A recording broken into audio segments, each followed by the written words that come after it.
ጌታ ኢየሱስ ይባርካችሁ ሁላችሁ። እንግዲህ ከምዕራፍ 10 11 12ን ዛሬ ከኔ ጋር እናያለን በእግዚአብሔር ጸጋ። ምዕራፍ 10 እንግዲህ ሲነበብ እንደሰማችሁት የሰለሞን ምሳሌዎች ብሎ ነው የሚጀምረውና የሰለሞን ምሳሌዎችን ነው ማለት ነው ቀጠል ብለን የምናየው። እንግዲህ በዚህ ክፍል ውስጥ በርካታ ንጽጽሮችን እናያለን። ከዛ መካከል ጽድቅና ኃጢአት፣ ጠቢብና ሞኝ፣ ትጉህና ሰነፍ እያለ ሁለት በጣም እጅግ ተቃራኒ የሆኑ ነገሮችን እያነጻጸረ ያሳየናል በዚህ ክፍል ላይ ማለት ነው። እንግዲህ ትናንትና እንደተነጋገርነው ይሄ የምሳሌ መጽሐፍ ኢትስ ሞር ኦፍ ፕሪንሲፕል ነው፣ መርህን ነው የሚሰጠን እንጂ ፕሮሚስ አይደለም፣ የሚገባልን ቃል ኪዳን አይደለም። መርህ ነው፣ እንዴት መኖር እንዳለብን መርህን ይሰጠናል ማለት ነው። በየዕለት ተዕለት በህይወታችን የሚተገበሩ መርሆችን የምናገኝበት ክፍል ነው ማለት ነው። ይሄ እንግዲህ ከቁጥር 1 ስንጀምር አዲሱ መደበኛ ነው ዛሬ ማነብላችሁ። ከዛ ላይ ነው ማነባቸው እያንዳንዳችን ቁጥሮች ማለት ነው። መግቢያ የጠቢቡ ሰለሞን ምሳሌ ብሎ ይጀምርና ጠቢብ ልጅ አባቱን ደስ ያሰኘዋል ብሎ ይጀምራል። በጣም ነው ቀን ሳጠናው ይሄ ክፍል በጣም ነው የነካኝ። ለካስ ጠቢብ መሆን ማለት ለራስ ብቻ ሳይሆን እርስ በርስም ግንኙነት ያሉንን ሰዎች ደስ ማሰኘትና መጥቀምንም ያሳያል ማለት ነው። ወይ ይጠቅማል ወይ ደግሞ ይጎዳል ማለት ነው። ስለዚህ ጥበብ ማለት ለኔ ለራሴ ብቻ ሳይሆን በዙሪያ ያሉ ሰዎችን፣ አባቴን፣ ከዛ በላይ ደግሞ ከሁሉ በላይ እግዚአብሔር አባታችንን ደስ እናሰኛለን ማለት ነው። ጠቢብ ልጅ ምን ማለት ነው ያላችሁ የሚሉ እግዚአብሔርን ደስ የሚያሰኝ ነው። መጽሐፍ ቅዱሳችን ላይ ማቴዎስ ወንጌል ምዕራፍ 3 ቁጥር 17 ላይ እግዚአብሔር አብ ራሱ ምን ብሎ አለ? እነሆ በእርሱ ደስ የምሰኘው የምወደው ልጄ ይህ ነው ብሎ እግዚአብሔር ስለ ኢየሱስ ክርስቶስ ስለ እግዚአብሔር ወልድ የተናገረበትን ክፍል እናገኛለን ማለት ነው። ስለዚህ ጠቢብ ልጅ ምን ያደርጋል? አባቱ ደስ ይሰኝበታል። የአባቱን ፍቃድ ይፈጽማል፣ የአባቱን ቃል ይፈጽማል ማለት ነው። ይሄንን አይቻለው ከምዕራፍ 1 ላይ ከቁጥር 1 ማለት ነው። ከዛ ከ2 እስከ 3 ደግሞ የጽድቅንና የሀብትን ንጽጽር እናያለን። ለካስ እናንተ ሀብታም መሆናችን ብቻ ሳይሆን ሀብትን እንዴት እንዳገኘን እግዚአብሔር ግድ ይለዋል። የሀብት እንዴት ብሎ እጃችን ላይ እንደመጣ እግዚአብሔርን በጣም ግድ ይለዋል። ጥሩ ነው፣ እግዚአብሔር ይባርከናል። ግን ደግሞ እንዴት ያለ አግባብ የተገኘ ሀብት አይጠቅምም፣ ጻድቅ ግን ከሞት ይታደጋል ይላል። አይገርም? ሀብታም መሆን ብቻ ሳይሆን ባለጠጋ ብቻ ሳይሆን በእግዚአብሔር ዘንድ ተቀባይነት ያለው ምን ነው አልኳችሁ? እንዴት ነው ያ ብልጥግና ያ ሀብት ወደኛ የመጣው? ያለ አግባብ ነው ወይስ በትክክለኛው መንገድ የሚለው ነገር ለእግዚአብሔር በጣም ግድ ሲለው በዚህ ክፍል ላይ እናያለን ማለት ነው። ከቁጥር 4 እስከ 5 ደግሞ የስንፍናንና የትጉህነትን ንጽጽር እናያለን። ወዳጆቼ መንፈሳዊነት ተግተን ኃላፊነታችንን እንዳንወጣ ምንደበቅበት ስፍራ አይደለም፣ መደበቂያ አይደለም። መንፈሳዊነት እንዲያውም የተሰጠንን ኃላፊነት ኤክሰለንትሊ በትጋት የምናደርግበት አቅምና ኃይል ነው እንጂ መንፈሳዊነት ለስንፍና መደበቂያ፣ ስራ ላለመስራት መደበቂያ አይደለም ማለት ነው። ስለዚህ መንፈሳዊነት ተግተን ኃላፊነታችንን እንዳንወጣ መደበቂያ ሊሆን አይገባም የሚል ሐሳብን ከዚህ ላይ አይቻለው ማለት ነው። ከዛ በኋላ ወረድ ስንል ደግሞ ቁጥር 6 ላይ ምን ይላል? በረከት የጻድቅ ራስ ላይ ነው ይልና መዓት ግን የክፉዎችን አፍ ይዘጋል ይላል። ወዳጆቼ በረከት የጻድቅ ራስ ላይ ነው ያለው። ጻድቅ ከሁኔታ የተነሳ አይደለም የሚባረከው። ጻድቅ የሚባረከው በረከት እሱ ራስ ላይ ስለሆነ ነው እንጂ በሁኔታዎች ላይ ተመስርቶ አይደለም እኛ የምንባረከው ማለት ነው። ከቁጥር 8 እስከ 14 ላይ ያለውን ክፍል ስናይ በዛ ክፍል ውስጥ የአንደበትን ኃይል እናያለን። የአንደበትን ኃይል በዚህ ክፍል ውስጥ እንዴት እናያለን ካለ ያላችሁኝ እንደሆን ሕይወትን ይሰጣል ይላል። ከዛ ደግሞ ፈውስን ያመጣል። ከዛ ደግሞ ጥፋትን ያበዛሉ ይጋብዛል ይላል። ስለዚህ በዚህ ክፍል ላይ የአንደበትን ኃይል እናያለን ማለት ነው። ያዕቆብ ምዕራፍ 3 ቁጥር 6 ላይ እንደዚህ ይላል፣ ምላስ እንደ እሳት ናት፣ በሰውነት ክፍሎች መካከል የምትገኝ የክፋት ዓለም ናት። ሰውነትን ሁሉ ታረክሳለች፣ ደግሞም የፍጥረትን ሩጫ ታቃጥላለች፣ ራሷም በገሃነም ትቃጠላለች ይላል። አይገርምም? እንደዚህ እያለ ያለው ስለ አንደበት ነው፣ ስለ ምላስ ነው። ምላስ የፍጥረትን ሩጫ የትውልድን ሩጫ ያቃጥላል፣ ታበላሻለች። እኛ ስናውቀውም ሳናውቀውም ለምንናገራቸው እያንዳንዳችሁ ነገሮች ወይ ያቃጥላል፣ ወይ ያንጻል፣ ወይ ደግሞ ያጠፋል ማለት ነው። አቅም አለው ማለት ነው አንደበት። ስለዚህ ከቁጥር 8 እስከ 14 ድረስ ያለውን ይሄንን ነው የምናየው ማለት ነው። ከዛ ግን ቁጥር 12 ላይ ስለ ፍቅርና ስለ ጥላቻ በንጽጽር እናገኛለን። እዚህ ክፍል ላይ ጥላቻ ጠብን ያነሳል፣ ፍቅር ግን ስህተትን ሁሉ ይሸፍናል ይላል። አይገርምም? ጥላቻ ጠብን ያስነሳል፣ ፍቅር ግን ስህተትን ሁሉ። ስህተት እኮ አለ፣ ግን ፍቅር ስህተትን ይሸፍናል፣ ከፈር ያደርጋል። አንደኛ ጴጥሮስ ምዕራፍ 4 ቁጥር 8 ላይ ፍቅር ብዙ ኃጢአትን ይሸፍናልና ይላል። ከሁሉ በላይ እርስ በርስ ተዋደዱ ይለናል እግዚአብሔር ቃል። አይገርምም? ኃጢአትን መሸፈን የሚያስችል የእግዚአብሔር ፍቅር ሮሜ ላይ እንደሚናገረው ያ ፍቅር በመንፈስ ቅዱስ በኩል ወደኛ ስለፈሰሰ በእኔና በእናንተ መካከል ያለው ፍቅር፣ በእኔና በቅዱሳን ወንድሞቼ እህቶቼ መካከል ያለው ፍቅር ምን የሚያደርግ ነው? ኃጢአትን የሚሸፍን ነው፣ ስህተትን የሚሸፍን ነው እንጂ አውጥቶ የሚያሰጣ አይደለም። ይህንን ፍቅር አልተቀበልንም። የሚሸፍን ከቨር የሚያደርግ ኃጢአትን፣ ስህተትን የሚሸፍንን ፍቅር ከእግዚአብሔር ተካፍለናል። በዚህ ክፍል ላይ ያንን እናያለን። ቁጥር 17 ላይ ስለ ተግሳጽ ይናገራል። እንግዲህ ትናንትናም ተነጋግረናል በዚህ ሐሳብ ላይ። ተግሳጽ እግዚአብሔር እኛን ከጥፋት የሚጠብቅበት አንዱ መንገድ ነው። ጠፍተን እንዳንቀር ማለት ነው። ጠፍተን እንዳንቀር እግዚአብሔር ሰውን የሚመልስበት የፍቅር ስለሚወደን ጠፍተን እልም ብለን እንዳንቀር እግዚአብሔር በተግሳጽ ይመልሰናል። ቁጥር 18 ላይ ስለ ሐሜት ይናገራል።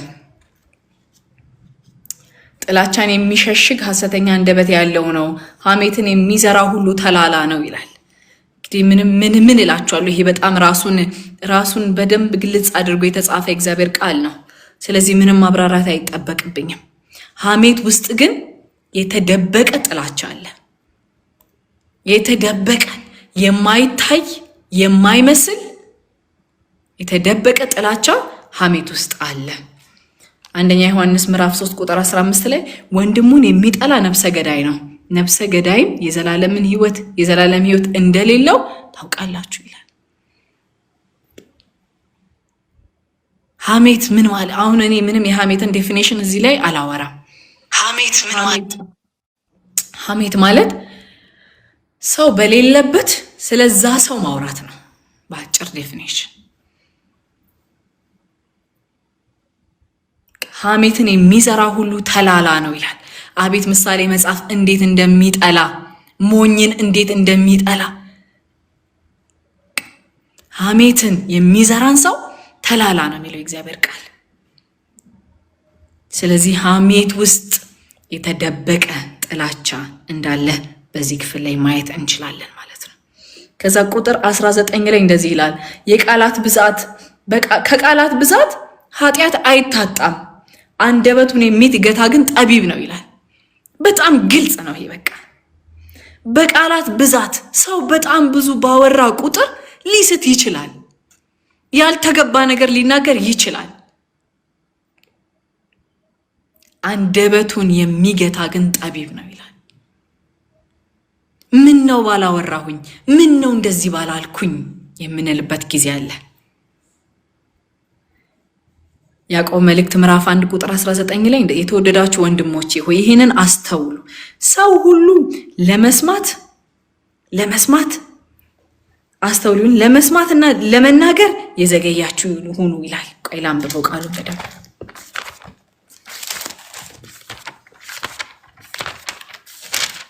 ያዕቆብ ነው። ያዕቆብ 1:19 ካገኛችሁት ፖስት ታደርጉልን አላችሁ።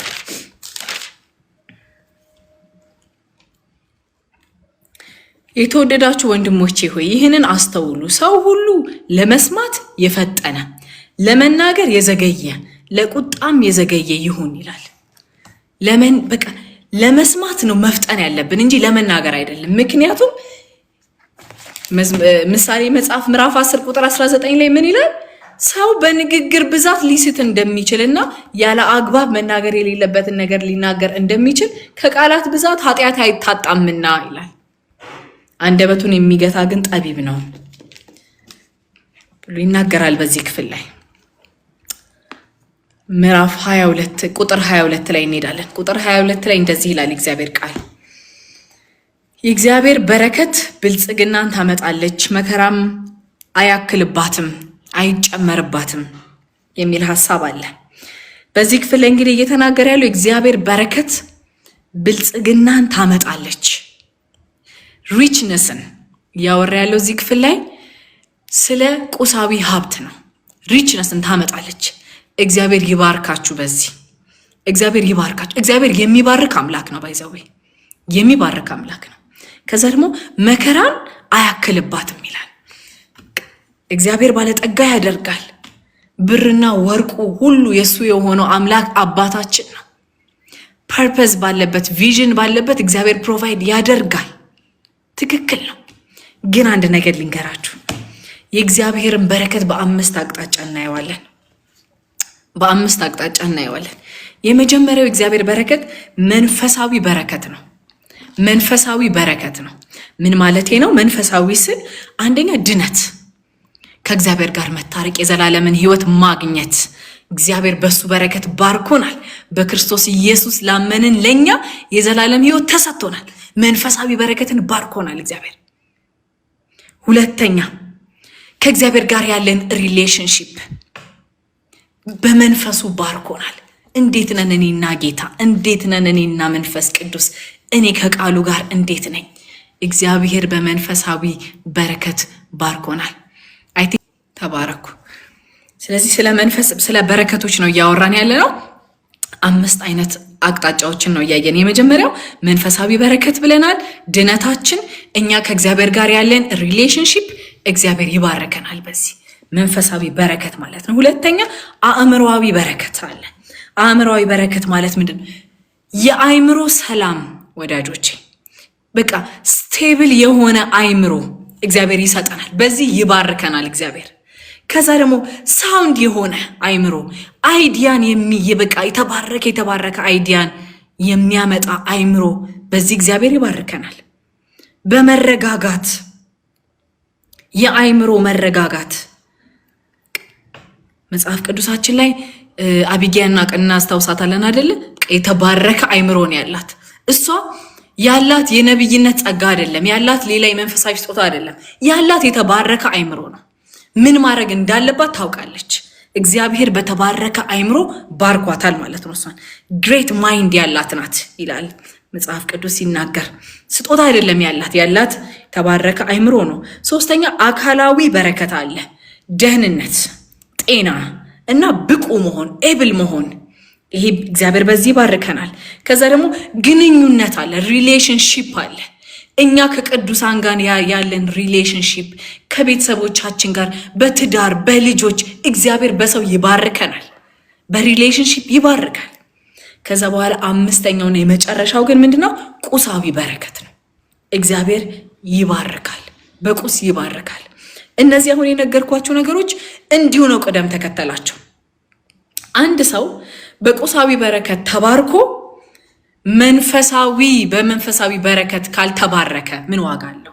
ድነትን ካላገኘ ምን ዋጋ አለው? የአእምሮ መረጋጋት ባይኖረው ምን ዋጋ አለው? አካላዊ ብቁ ባይሆን ጤና ባይኖረው ምን ዋጋ አለው? ከሰዎች ጋር ግንኙነት ምንም ሰው የሌለው ብቻውን የሚኖር ሰው ቢሆን ምን ዋጋ አለው? ወዳጆች እግዚአብሔር ቃል ሲናገር የእግዚአብሔር በረከት ባለጠጋ ታደርጋለች ሲል ብዙ አይነት በረከት አለ። ከዛ ውስጥ ይሄንንም ታደርጋለች ነው እንጂ ይሄን ብቻ ታደርጋለች ማለት አይደለም።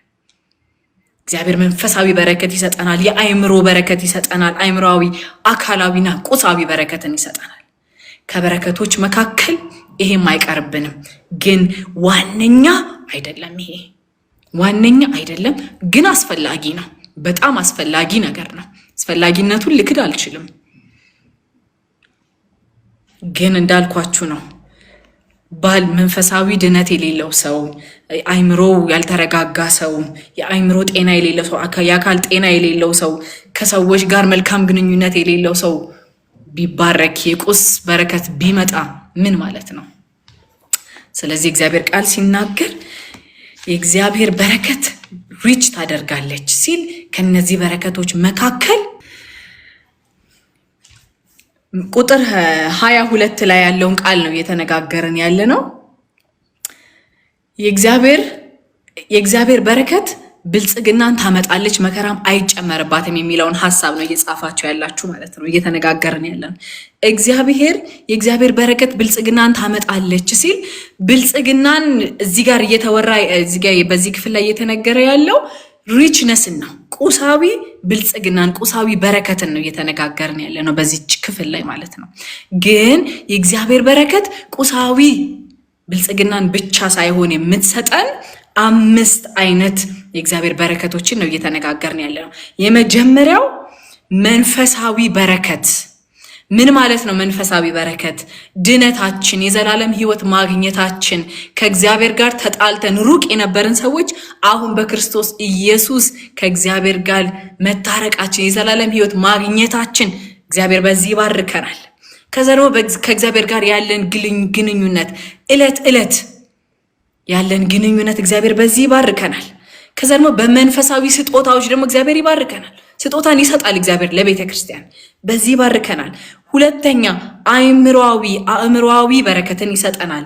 የአእምሮ ሰላም፣ ሳውንድ የሆነ ማይንድን፣ የአእምሮ መረጋጋትን፣ ሐሳቦችን፣ የተባረከ ሐሳቦችን እግዚአብሔር ይሰጠናል። የአእምሮአዊ በረከትን ይሰጠናል ማለት ነው። ልክ እንደ አቢጊያ እንደተናገርኩት ቅድም አቢጊያ መንፈሳዊ ስጦታ አይደለም ያላት እሷ የተባረከ አእምሮ ነው።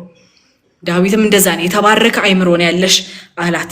ሶስተኛ አካላዊ ዌልቢንግ መሆን፣ ደና መሆን፣ ጤነኛ መሆን እና ብቁ መሆን በዚህ እግዚአብሔር ይባርከናል።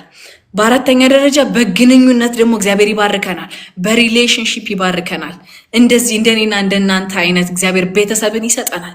ከላይ ከኬትም ጠርቶ አምጥቶ እግዚአብሔር ሪሌሽንሺፕ ይሰጣል፣ በረከትን ይሰጣል፣ ቤተሰብን ይሰጣል፣ ትዳርን ይሰጣል፣ ጓደኛን ይሰጣል እግዚአብሔር። ስለዚህ በግንኙነት እግዚአብሔር ይባርከናል። በአምስተኛ ደረጃ ደግሞ ቁሳዊ በረከት በአሁን በዚህ በቁጥር 22 ላይ የምናገኘውን ቁሳዊ በረከትን ይሰጠናል ማለት ነው። ስለዚህ በዚህ ይህንን ክፍል ስናነበው እግዚአብሔር ሪች ብቻ ያደርገናል ብለን እንዳናስብ እነዚህ ሁሉ በረከቶች አሉ፣ ከዚህ ውስጥ ይሄንን ይሰጠናል የሚል ሐሳብ እሱን ነው ለመናገር የፈለኩት። ጌታ ኢየሱስ ይባርካችሁ። ጥሩ ኖት እንደያዛችሁ አስባለሁ። ከዛ ደግሞ መከራም አያክልባትም ጸጸትም የለባትም ይላል። የእግዚአብሔር በረከት ጸጸት የለበትም መከራም የለበትም ማለት ነው። ከዛ ቁጥር 23 ላይ እንደዚህ ይላል፣ ክፉ ሰው ተላላ ሰው በክፉ ተግባር ይደሰታል፣ አስተዋይ ሰው ግን በጥበብ ይደሰታል፣ ደስ ይለዋል ይላል። ስለዚህ ምን ማለት ነው? ተላላ ሰው ወይንም ሞኝ ሰው በክፋት ይደሰታል፣ በኃጢአት ኢንተርቴን ያደርጋል። እንግሊዝኛውን ሄድ ብለን ስናየው እንደ ስፖርት ጥፋትን በማድረግ ኃጢአትን በማድረግ እርስ በርስ ይወዳደራሉ ይላል። አይገርምም? በኃጢአት ነው ደስ የሚለው። ኢንተርቴን የሚያደርጉት ተላላ ሰዎች ወይንም ሞኝ ሰዎች በምን ይደሰታሉ ካላችሁኝ፣ በክፋት በኃጢአት ይደሰታል። አስተዋይ ሰው ግን በጥበብ ደስ ይለዋል ይላል የእግዚአብሔር ቃል። ቁጥር 25 ላይ እንሄዳለን። አውሎ ንፋስ ሲነሳ ክፉዎች ተጠራርገው ይወሰዳሉ፣ ጻድቅ ግን ለዘላለም ጸንቶ ይኖራል ይላል። አውሎ ንፋስ ሲመጣ ለሁሉ ነው የሚመጣው። ለጻድቅ ለኃጥአን ብሎ የሚመጣ አውሎ ንፋስ የለም። ግን ጸንተው የቆሙት ምን ላይ ነው? ሰው የእግዚአብሔር ቃል ላይ ጸንቶ ከቆመ የሚመጣ አውሎ ንፋስ ጠራርጎ አይወስደው። አሁን በዚህ ክፍል ላይ የተነገሩት ክፉ ሰዎች ተጠራርገው ይወሰዳል። ለምንድነው ተጠራርገው የሚወሰዱት? መሰረታቸው ፋውንዴሽናቸው የተመሰረቱት የእግዚአብሔር ቃል ላይ ስላልሆነ የመጣው ንፋስ ይዟቸው ይሄዳል። ንፋስ እኮ መጥቷል። ለጻድቁም ለክፉም አንድ አይነት ንፋስ ነው የመጣው። ግን ጻድቁ ግን ምን ላይ ነው ፋውንድ ያደረገው? ምን ላይ ነው የተመሰረተው? ምን ላይ ነው ቀጥ ብሎ የቆመው ካልን የእግዚአብሔር ቃል ላይ። ወዳጆች የሚመጣብን ንፋስ ቢኖር የእግዚአብሔር ቃል ላይ ቀጥ ብለን ቆመን ነው የምናልፈው። ስለዚህ ጸንተን እንድንኖር የሚያደርገን ምንድነው? የቆምንበት መሰረት ነው።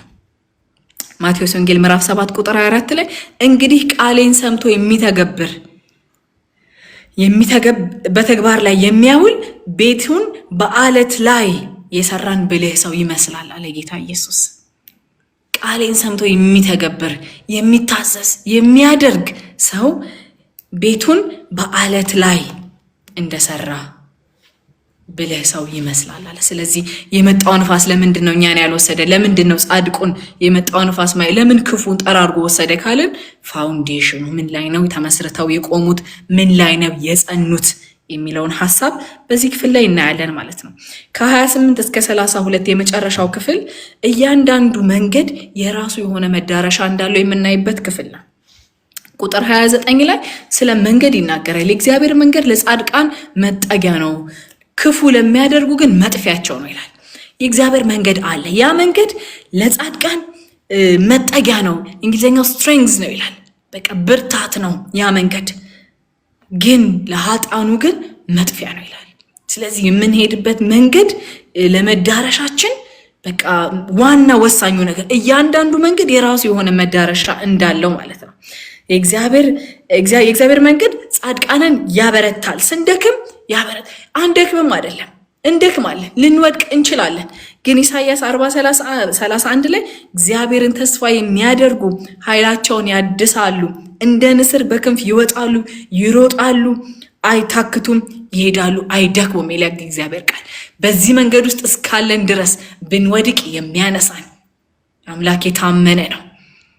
ልንደክም እንችላለን፣ ግን በደከምን ሰዓት የሚያነሳን ግን አለን። ስለዚህ በቃ መንገዱ የሚያበረታ ነው፣ መንገዱ መጠጊያ ነው። በዛ መንገድ ላይ ስንሄድ ማለት ነው። ከዛ ቁጥር 30 ላይ እንደዚህ ይላል፣ ጻድቃን ፈጽሞ አይነቀሉም፣ ክፉዎች ግን በምድር አይኖሩም ይላል። በቃ ማለት ይሄ በጣም ግልጽ ነው፣ ምንም ላብራራላችሁ አይደለም። ግን እንዴት ነጋችንን ስናስበው ወደፊታችንን ስናስበው የሆነ ብላንክ የሆነ ነገር ሳይሆን ወንደርፉል የሆነ ነገር ከፊት። ክፉዎች ግን በምድር ላይ አይኖሩም። ስለዚህ በቃ ወደፊታችንን ስናስብ፣ አገልግሎታችንን ስናስብ፣ የፊተኛው ዘመናችንን ስናስብ በጣም ወንደርፉል የሆነ ዘመን እንዳለን እናስባለን ማለት ነው። ምን እንማር ከዚህ ክፍል ውስጥ ምን እንማር የሚለውን ስናይ የመጀመሪያው የዕለት ተዕለት ምርጫችን እና ውሳኔያችን ፍጻሜያችንን ይወስነዋል። ህይወት ምርጫ ናት ብለናል ትናንትና ስንነጋገር። ስለዚህ በየዕለት የምንወስናት እያንዳንዷ ውሳኔያችን ፍጻሜያችንን ይወስነዋል። ሁለተኛ፣ ጥበብ በንግግራችን ብቻ ሳይሆን በድርጊታችን ይገለጣል። ሶስተኛ፣ ትጋት የመንፈሳዊነት መገለጫ እንጂ የስንፍና መደበቂያ አይደለም። ትጋት የመንፈሳዊነት መገለጫ ነው። አራተኛ፣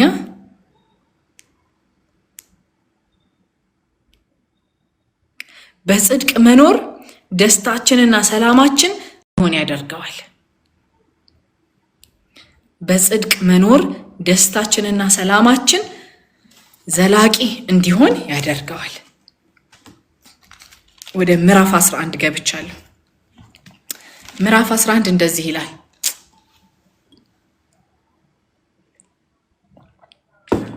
እግዚአብሔር የተጭበረበረ ሚዛንን ይጸየፋል፣ ትክክለኛ መለኪያ ግን ደስ ያሰኘዋል ይላል። እግዚአብሔር የተጭበረበረ ሚዛንን ይጸየፋል፣ ትክክለኛ መለኪያ ግን ደስ ያሰኘዋል ይላል።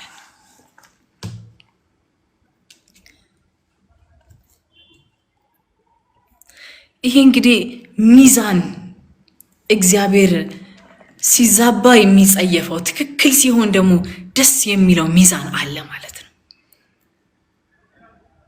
ይሄ ታማኝነት በዕለት ተዕለት ኑሯችን ያለውን ታማኝነታችንን ያሳያል።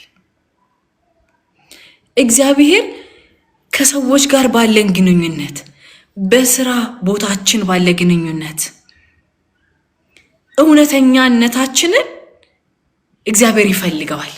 እግዚአብሔር ደስ ያሰኘዋል። በዚህ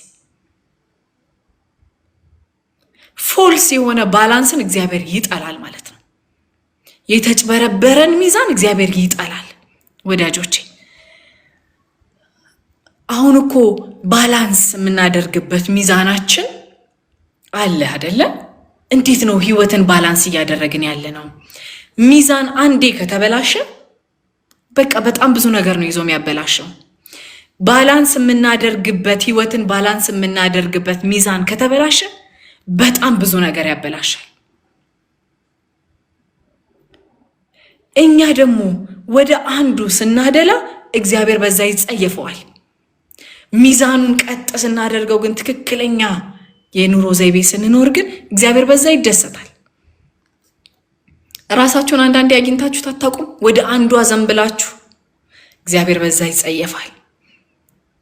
ትክክለኛ የሆነ ላይፍ ባላንስ ላይፋችንን ባላንስ አድርገን በትክክለኛው ቀጥ ባለው መንገድ ግን ስንሄድ እግዚአብሔር በዛ ይደሰታል። ስለዚህ እግዚአብሔር የተጭበረበረን ሚዛን ይጸየፋል፣ በትክክለኛ ሚዛን ግን ደስ ይለዋል ይላል። ዘሌዋውያን ምዕራፍ 19ን እናነባለን። ዘሌዋውያን ምዕራፍ 19 ቁጥር 35 እና 36 እናነባለሁ።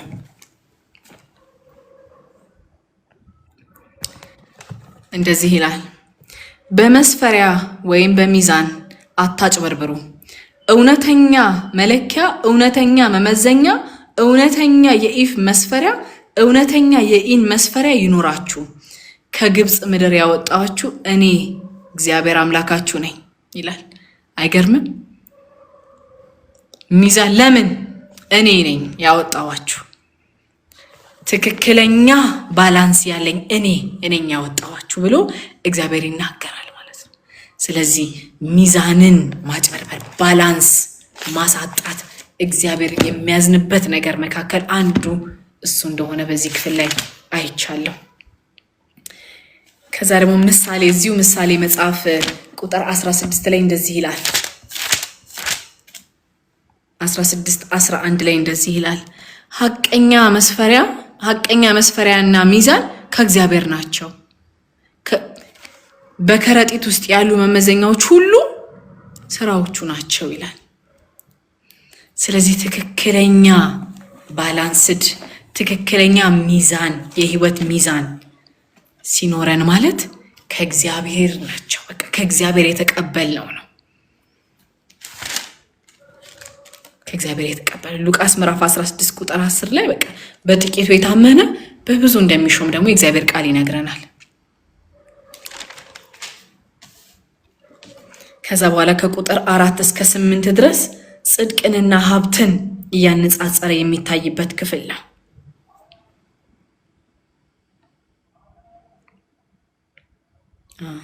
በቁጣ ቀን ይላል። ቆይ ላንብበው። በቁጣ ቀን ሀብት ፋይዳ የለውም፣ ጽድቅ ግን ከሞት ትታደጋለች ይላል።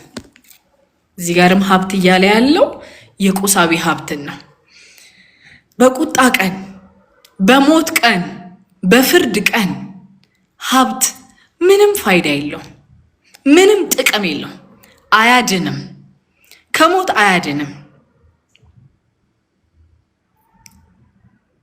ጽድቅ ግን ከሞት ትታደጋለች ይላል። ጽድቅ ከእግዚአብሔር ጋር ትክክል መሆን፣ ከዘላለም ሞት በዚህ እንተርፋለን። ጽድቅ ግን ከሞት ትታደጋለች። ጽድቅ ከሞት ታድናለች። ወዳጆቼ ሀብት የቱንም ያክል ቢበዛ ከሞት አያድንም። ያቺ ቀን ስትመጣ፣ የተቀጠረች ያቺ ቀን ስትመጣ፣ የቁጣ ቀን፣ የፍርድ ቀን ስትመጣ ሀብት ምንም አያረግላቸውም፣ ምንም አያመጣም፣ ምንም ፋይዳ የለውም። ድሮ ከዚህ በፊት ነግሬያችሁ እንደሆነ አላውቅም፣ ግብፅ ውስጥ ያሉ በጣም ሀብታም ሰዎች ሲሞቱ ከነ በጣም ትልቅ ጉድጓድ ተቆፍሮ ከነ ንብረታችን እንቀበር ይላሉ። ከዛ በኋላ ስንሞት ህይወት እንደሚቀጥል ስለሚያውቁ ከዛ ባላቸው ሀብት ልክ ይመስላቸዋል ቦታ የሚሰጣቸው። እንደዛ አይደለም። የሚያተርፈው የሚያድነው ጽድቅ ነው። በክርስቶስ ኢየሱስ በኩል የተገለጠው ጽድቅ ያድናል። ሀብት አያድንም ከሞት። ምናልባት በዚህ ምድር ላይ ስንኖር በጣም ሌግዥሪ የሆነ ላይፍ ሊያኖረን ይችላል እንጂ ስንሞት ያቺ ቀን ስትመጣ፣ የቁጣ ቀን ስትመጣ፣ የሞት ቀን ስትመጣ ግን ምንም ፋይዳ የለውም ይላል የእግዚአብሔር ቃል። ምንም ጥቅም የለውም። ጽድቅ የሆነውን ኢየሱስ ክርስቶስን ስናምንና ስናግን ከዘላለም ሞት እንድናለን። ጽድቅ ይታደገናል። ከዛ ቁጥር 5 ላይ ፍጹማን የሚል ቃል አለ። ፍጹማን ሰዎች ጽድቃቸውን መንገዳቸውን ታቀናላቸዋለች ይላል። ጽድቃቸው መንገዳቸውን ታቀናላቸዋለች። ምን አይነት ሰዎችን? ፍጹማን የሆኑ ሰዎችን። ፍጹማን ማለት ምንድን ነው? ፐርፌክት ማለት ነው? አይደለም። ፐርፌክት ማለት አይደለም፣ ግን ብሌምለስ ማለት ነው። ብሌምለስ ምን ማለት ነው? ቻርጅ የሌለበት፣ ክስ የሌለበት፣ በሰዎች መካከል ክስ የሌለበት ሰው ማለት ነው። ታማኝ የሆነ ሰው ጽድቁ መንገዱን ታቀናለታለች ይላል። አይገርምም? ላይፍ ኢዚ ይሆንለታል ይላል። በእንግሊዝኛውን ከሄዳችሁ ብታነቡት ህይወት ይቀለዋል ለእንደዚህ አይነት ሰው። ከዛ ቁጥር 6 ላይ ቅኖች ጽድቃቸው ትታደጋቸዋለች ይልና ወስላቶችን ይላል። አንፌስፉል የሆኑትን ወስላቶችን ክፉ ምኞታቸው ያጠምዳቸዋል ይላል። አዲሱ መደበኛ ወስላቶች ነው የሚላቸው። ወስላቶችን ግን አንፌስፉል የሆኑትን፣ ለቃላቸው የማይታመኑትን እነሱን ምን ያደርጋቸዋል ይላል? ያጠምዳቸዋል። ክፉ ምኞታቸው የራሳቸው ክፉ ምኞት ያጠምዳቸዋል። ትናንትና እንዳልነው ክፉ ምኞትን መጀመሪያ ኢንተርቴይን ማድረግ ነው የምንጀምረው። ከዛ በኋላ ምን አለበት ብለን እንገባለን ወዳጆቼ። ከዛ በኋላ ግን የኃጢአት ባሪያ ነው የምታረጋቸው። ታጠምዳቸዋለች፣ ትይዛቸዋለች። እንዴት እዛ ውስጥ እንደገቡ እንዴት እንደቆዩ ሳያውቁት መውጫው መንገድ ይጠፋባቸዋል።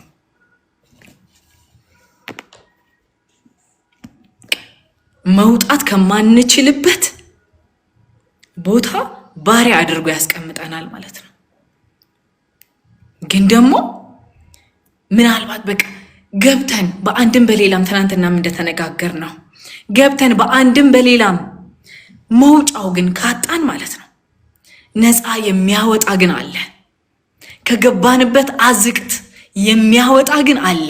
ኢየሱስ ይባላል። ሃሌሉያ። ልንስት እንችላለን፣ ልንወድቅ እንችላለን።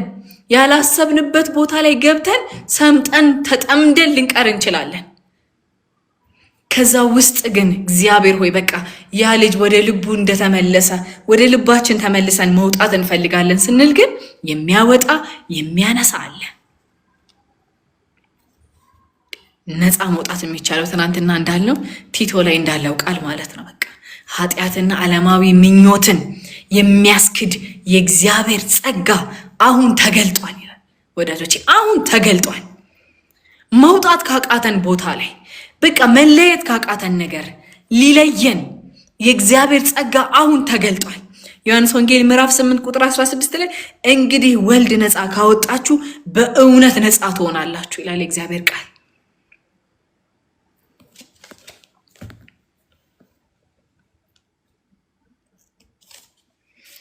ቁጥር 7 ላይ ክፉ ሰው ሲሞት ተስፋው ከንቱ ይሆናል።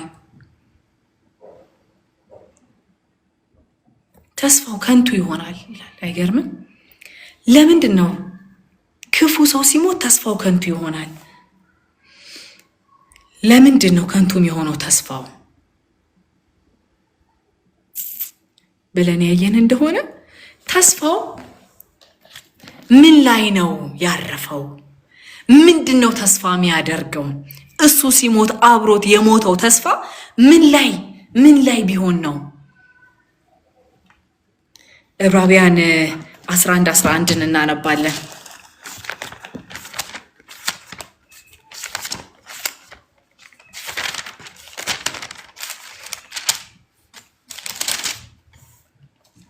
እንደዚህ ይላል፣ አብርሃምም ምንም እንኳን እድሜው ቢገፋ ሳራ መካን ብትሆንም ተስፋ የሰጠውን ታማኝ አድርጎ ስለቆጠረ ይላል። አይገርምም? ተስፋን የሰጠው ታማኝ ነው ወዳጆች። ይሄ ተላላ ሰው፣ ይሄ ክፉ ሰው ለምን ሲሞት ተስፋው ከንቱ ሆኖ ቀረ ካልን ተስፋው የነበረው በራሱ ላይ ስለነበረ ነው። ሕያው የሆነ ተስፋ አይደለም ያለው። እኛ ግን ተስፋችን ያለው የት ነው? ሃሌሉያ! እኛ ተስፋ ያለን ሰዎች ነን። ተስፋችን ደግሞ እግዚአብሔር ላይ ነው ያለው፣ ታማኙ ላይ። ተስፋ ሰጪው ነው ማተር የሚያደርገው። ተስፋ ሰጪው የታመነ ነው። ዕብራውያን 11:11 ላይ እንደዛ ነው የሚለው። ተስፋ ሰጪው የታመነ ስለሆነ ተስፋቸውን ያደረጉት እግዚአብሔር ላይ ነው። ስለዚህ ፌል አላደረጉም ማለት ነው። ከዛ በኋላ ምዕራፍ 1 ጴጥሮስ ምዕራፍ 1 ቁጥር 3 ላይ እንደዚህ የሚል ቃል አለ። የጌታችን የኢየሱስ ክርስቶስ አምላክና አባት ይባረክ። እርሱ ከታላቅ ምሕረቱ የተነሳ በክርስቶስ ኢየሱስ ከሞት መነሳት ምክንያት ለሕያው ተስፋ፣ አያችሁ ምን አይነት ተስፋ እንዳለን? እኛ ያለን ሕያው ተስፋ ነው። የሚሞት የሚጠፋ ሳይሆን ሕያው ተስፋ ተሰጥቶናል በክርስቶስ ኢየሱስ በኩል ማለት ነው። ስለዚህ ተስፋችን ሕያው ነው። እኛ እንደዛ ክፉ ሰው፣ እንደዛ ተላላ ሰው ሲሞት አብሮት ተስፋው እንደ ከንቱ አይሆንም። የኛ ተስፋ እንደዛ አይሆንም ማለት ነው። ከዛ ቁጥር 9 ላይ እንሄዳለን። ቶሎ ላለሁኝ ሰዓታችን አጭር ናት።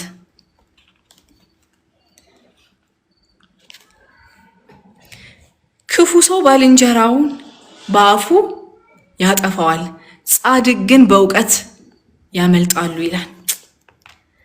በእውነት ክፉ ሰዎች ባልንጀራውን በአፉ ያጠፋዋል ይላል። ምሳሌ 8:2 ላይ ሞትና ሕይወት በምላስ እጅ ላይ ናት ይላል። ምላስ እጅ እንዳለው አስባችሁ ታውቃላችሁ? በምላስ እጅ ላይ ናት ይላል። ስትናገሩ የሚሰራ እጅ አለ ማለት ነው ከጀርባ። አይገርምም? ክፉ ሰው ባልንጀራውን በአፉ ያጠፋዋል ይላል። በአፉ ያጠፋዋል፣ ተናግሮ ያጠፋዋል።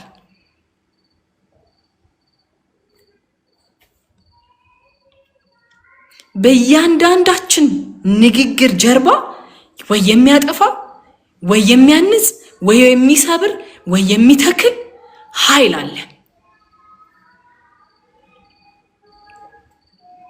በጣም ነው እኔ በቃ የደነገጥኩት ይህንን ክፍል ሳነብ። በአፉ ያጠፋዋል ይልና ጻድቅ ግን በእውቀት ያመልጣሉ ይላል።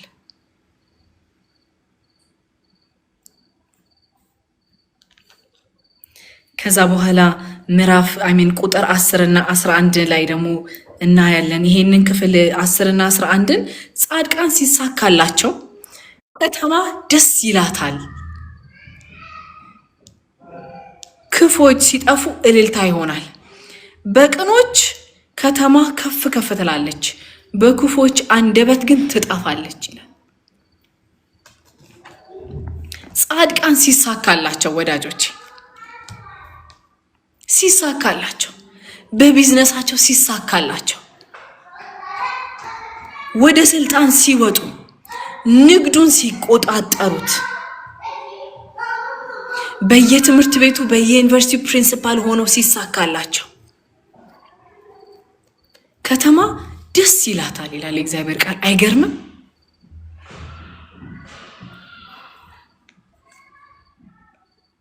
ምናልባትም እነዛ ሰዎች ፐርፌክት ላይሆኑ እኮ ይችላሉ። ፐርፌክት ላይሆኑ ይችላሉ። ግን አንድ ነገር ግን እናውቃለን።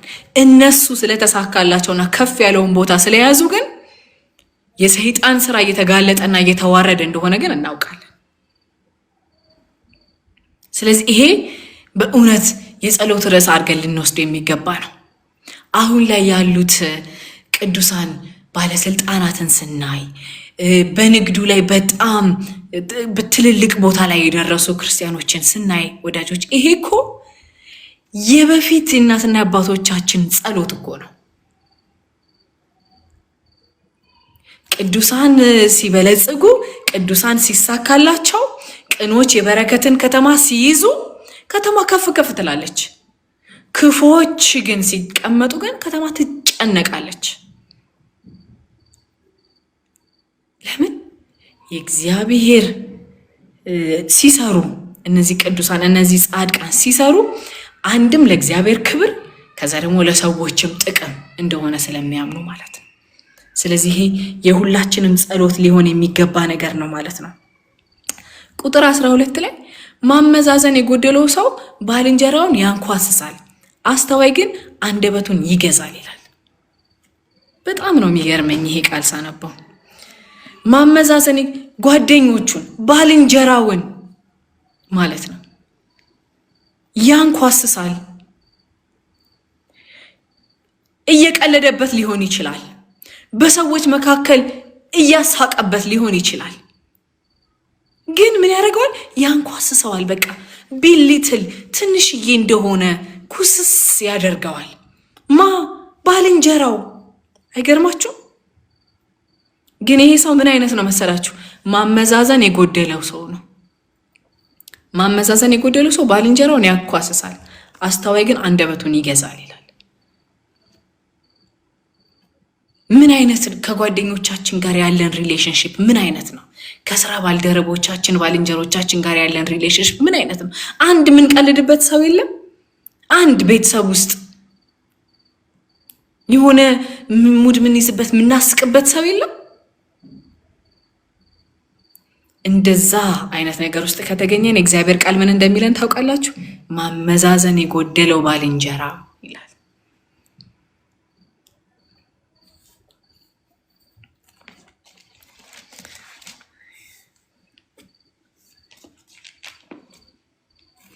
ከዛ ወደ ቁጥር 15 ይሄዳለሁ። ለማይታወቅ ሰው ዋስ የሚሆን መከራ ያገኘዋል።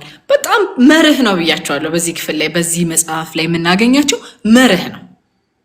ለማይታወቅ ሰው ዋስ የሚሆን መከራ ያገኘዋል ይላል። በስራ ቦታችን ሊሆን ይችላል። ኖ ማለት ችግር ኖ የማለት ችግር ያለብን ሰዎች ማለት ነው። ኖ ማንል ዋሱኝን ስንባል አናቃውም እኮ ሰውየው አናቃትም እኮ ግን ኖ የማለት እሺ ብለን ዋስ እንሆናለን። ከዛ በኋላ ያ ሰውዬ ለሚያጠፋው ጥፋት በሙሉ ተጠያቂዎች እኛ ነን። ስለዚህ እግዚአብሔር ቃል ምን ያስተምረናል መሰላችሁ? ለማይታወቅ ሰው ዋስ መሆን መከራ ያገኘዋል ይላል። ምናልባትም በዚህ ውስጥ መከራ ያገኛችሁ ልትኖሩ ትችላላችሁ፣ ላትኖሩም ትችላላችሁ። ግን እግዚአብሔር ቃል ሲናገር ለማታውቁት ሰው ዋስ እንዳትሆኑ እያላችሁ ነው። ከዛ በኋላ ሩህሩህ ሴት ክብርን ታገኛለች ይላል። ጉልበተኛ ሰዎች ግን ብልጽግናን ብቻ ያገኛሉ ይላል። አይታችሁታል? ብቻ የምትለዋል ቁጥር 16 ላይ ሩህሩህ ሴት ክብርን ታገኛለች ይለና ጉልበተኛ ሰዎች ግን ብልጽግናን ብቻ ያገኛሉ ይላል። አይገርም?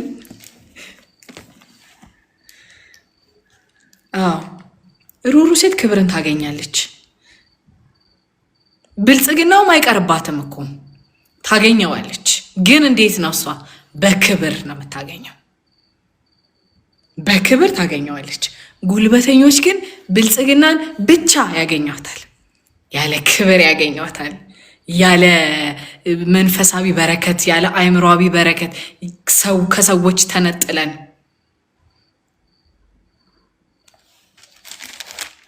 ስለዚህ እችኛዋን ሴት እንዲያረገን እንጸልያለን። ሩህሩህ ሴት ክብር ታገኛለች፣ ከዛ ብልጽግናን ብቻ ያገኛሉ ይላል። ጉልበተኞችን ደግሞ ማለት ነው።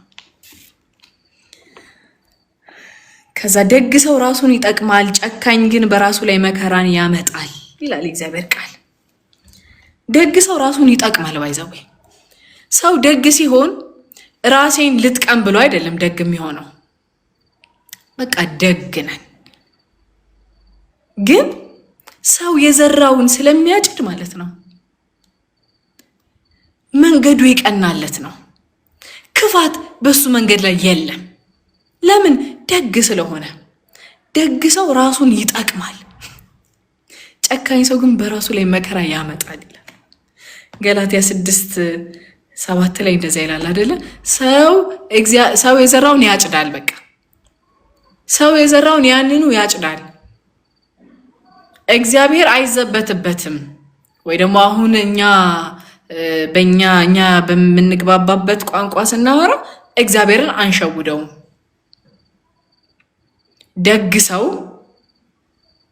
ደግ ሳንሆን በሰዎች ላይ ክፋትን እያሰብን በሰዎች ላይ ክፋትን እያደረግን መልካም ነገርን አንጠብቅም። ለምን?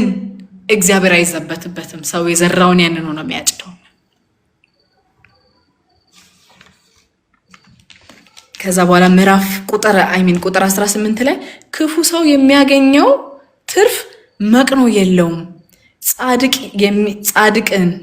ጽድቅን የሚዘራ ግን አስተማማኝ ዋጋን ያገኛል ይላል።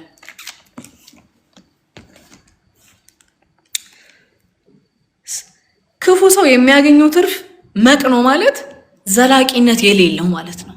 ለጊዜው የሆነ ማለት ነው። የሆነ ትርፍን የሆነን ሀብትን ሊያገኝ ይችላል፣ ግን ዘላቂነት የለውም፣ መቅኖ አስተማማኝነትም የለውም ይላል።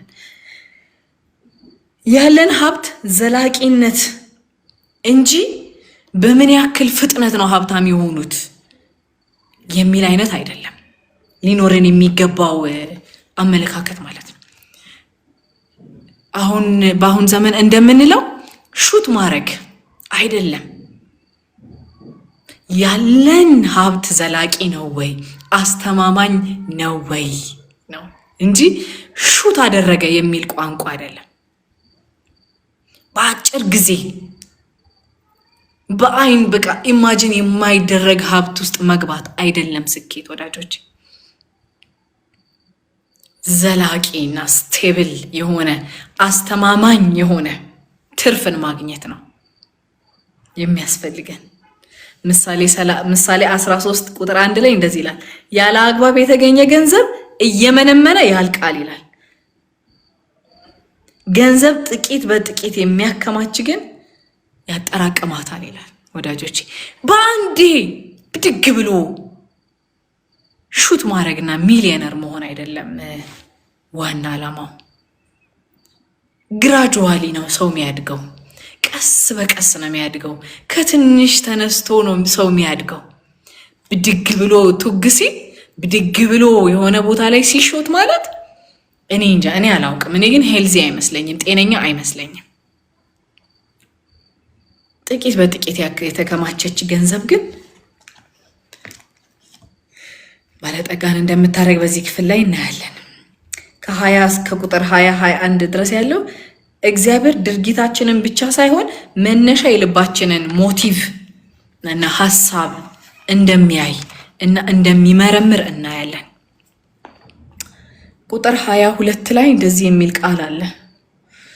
በእሪያ አፍንጫ ላይ እንደተሰካ የወርቅ ቀለበት ማስተዋል የጎደላት ቆንጆ ሴት እንዲሁ ናት ይላል።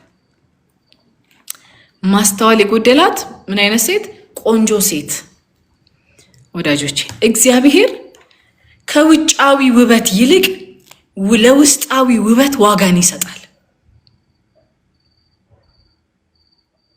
እዚህ ጋር ያለችው ልጅ በጣም ቆንጆ ናት እኮ፣ ግን እንዴት ነው የተመሰለችው?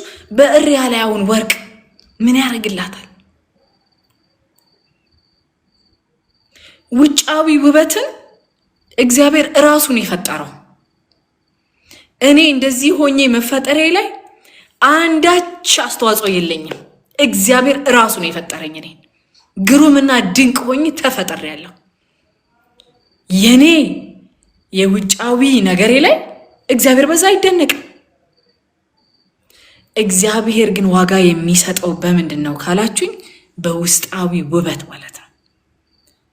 እኔ ከእግዚአብሔር ቃል ጋርና በመንፈስ ቅዱስ እርዳታ የማመጣቸው የመንፈስ ፍሬዎች፣ ማስተዋል፣ ጥበብ፣ እግዚአብሔር ለእነዚህ ነገሮች በጣም ዋጋን ይሰጣል።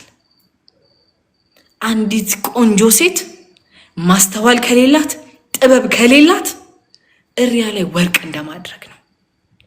ለምን? እሪያ ማለት አሳማ ማለት ነው።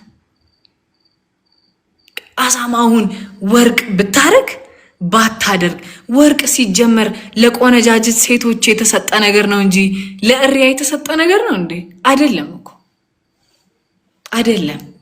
ግን እግዚአብሔር ለውጫዊ ውበት ሳይሆን የውስጣዊ ውበትን ዋጋ የሚሰጥና ቫሉ የሚያደርግ አምላክ መሆኑን በዚህ ክፍል ላይ እናያለን። በእግዚአብሔር ቃልና በመንፈስ ቅዱስ እርዳታ የምሆናት እኔ በቃ እግዚአብሔር ቃል ረድቶኝ ጥበብን ጠይቄ ጥበብ ሲሰጠኝ ቤቴን በጥበብ ስመራ፣ ለባሌ ጥበበኛ ሚስት ስሆን፣ ለልጆቼ ጥበበኛ እናት ስሆን እግዚአብሔር በይህንን ቫልዩ ያደርጋል።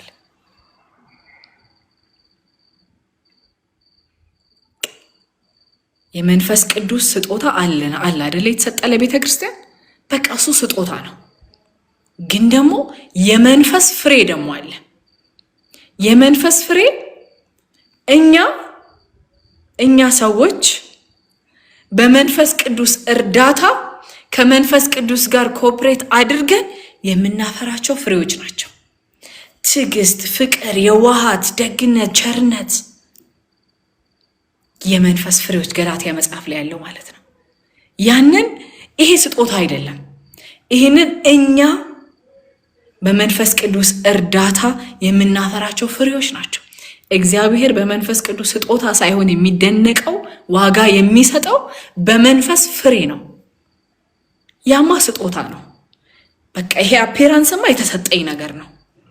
ከኔ የሚጠበቀው ነገር ላይ ግን እኔ ኮሚትድ ሆኜ የማደርገው ነገር ላይ ግን እግዚአብሔር ያንን ዋጋ ይሰጣል፣ ያንን ቫልዩ ያደርጋል።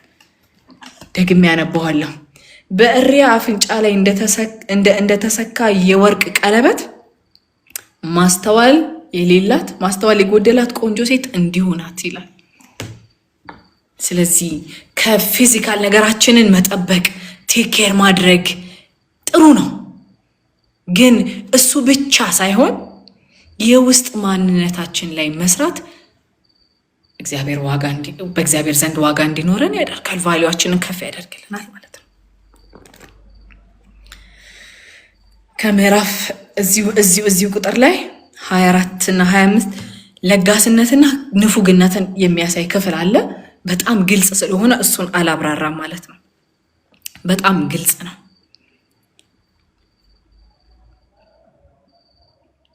በጣም ግልጽ ነው። ላንብበው። አንዱ በለጋስነት ይሰጣል፣ ሆኖም ይበልጥ ያገኛል። ሌላው ያለመጠን ይሰስጣል፣ ግን ያደህያል ይላል። ለጋስ ይበለጽጋል፣ ሌሎችንም የሚያረካ ራሱ ይረካል ይላል። ቁጥር 25 ላይ ማለት ነው። ለጋስ ይበለጽጋል ይልና ሌሎችን የሚያረካ ለራሱ ይረካል ይላል። አይገርምም? ይህንን ቃል እንዴት ተረዳ ነው መሰላችሁ? በእኛ እጅ ላይ ያለ ነገር አለ። በእኔ እጅ ላይ በእናንተ እጅ ላይ ያለ ነገር አለ። በእኔና በእናንተ ዘንድ ምንም ጥቅም ላይኖረው ይችላል። ግን ለሆነ ሰው ግን የጸሎት መልስ ነው ያ ነገር። አንቺ ምንም ላትጠቀሚበት ትችያለሽ ቤትሽ ውስጥ። ለሆነ ሰው ግን የሆነ ቦታ ላይ ግን የጸሎት መልስ ነው ያ ነገር።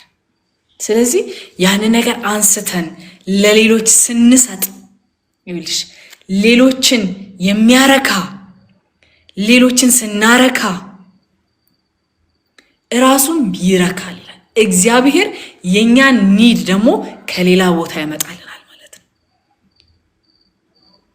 ያለንን ስንሰጥ እግዚአብሔር የሚያስፈልገንን ለኛ ይሰጠናል ማለት ነው። ስለዚህ ለጋስ ሰጪ ይበለጽጋል። ሌሎችን የሚያረካ ለራሱ ይረካል። እግዚአብሔር ለሌሎች በረከት ያድርገን። ሌሎችን እምናረካ እንድንሆን በጌታ በኢየሱስ ስም እግዚአብሔር ይርዳን። በዛ ውስጥ ደግሞ እግዚአብሔር እኛ የሚያስፈልገንን ደግሞ በሌላ ሰው እጅ ያለውን ደግሞ እግዚአብሔር ለኛ ያመጣልናል። ቁጥር 26 ላይ በጣም የሚገርም በቃ ሳነበው በጣም በድብቅ እህልን የሚያከማች ሕዝብ ይረግመዋል።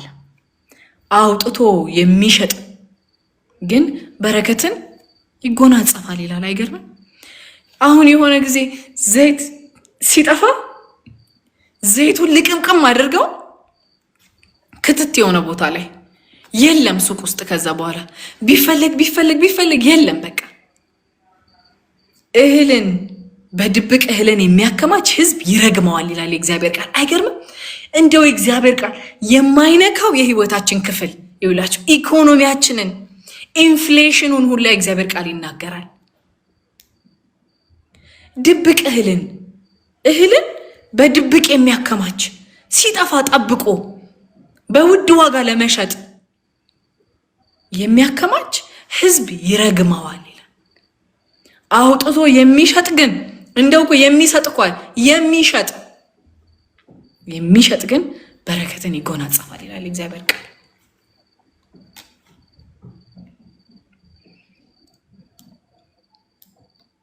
በዚህ መካከል እንደዚህ የሚያደርግ ሰው የለም። እኔ በጣም እርግጠኛ ነኝ። ባለሱቆች ካላችሁ እዚህ ጋር እህል ቤት ያላችሁ ሰዎች ካላችሁ በዚህ ውስጥ ሲጠፋ ጠብቆ መሸጥ ሳይሆን ሲጠፋ አውጥቶ መሸጥ በረከትን ያጎናጽፈናል። ልደብቀውና ከዛ በኋላ በጣም ሲጠፋ በውድ ዋጋ እሸጣለሁ የሚል ካልኩሌሽን ከመጽሐፍ ቅዱስ ተቃራኒ የሆነ የሰነፍ ሰው ካልኩሌሽን እንደሆነ በዚህ ክፍል እናያለን ማለት ነው። ሰው ሲቸገር አውጥታችሁ ሽጡ፣ አትደብቁ።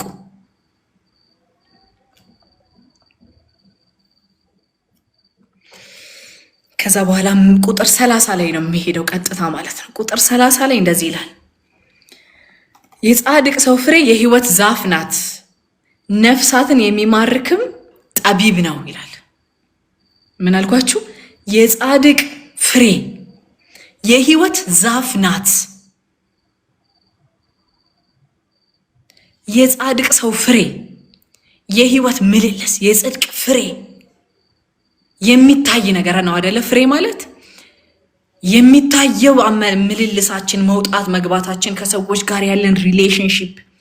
የጻድቅ ፍሬ የሕይወት ዛፍ ናት ይላል። ሰዎች ያንን ፍሬያችንን አይተው ወደ ሕይወት ይመጣሉ ወይንም ደግሞ ከሕይወት ይጠፋሉ። ክርስትና እንዲህ ከሆነም አልፈልግም የተባለበት ዘመን ነበር። ምንድን ነው እንደዚህ መልካም ያደረገክ ናስቲ ልጠይቀ ተብለው ሄደው ደግሞ የዳኑ ሰዎች አሉ። ስለዚህ የጻድቅ ሰው ፍሬ የሕይወት ዛፍ ናት ወዳጆቼ። የኛ የእያንዳንድ ወንጌልን የማይሰብክ የሕይወት ክፍል የለንም።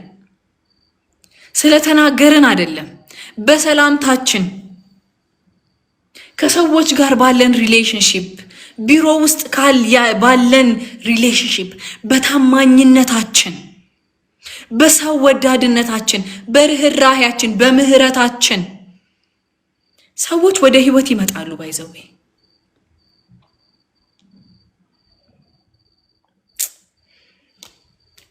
የጽድቅ ፍሬዎች ሰዎች ወደ ዘላለም ሕይወት ያመራል። ሰዎች ወደ ዘላለም ሕይወት እንዲያመሩ ያደርጋል።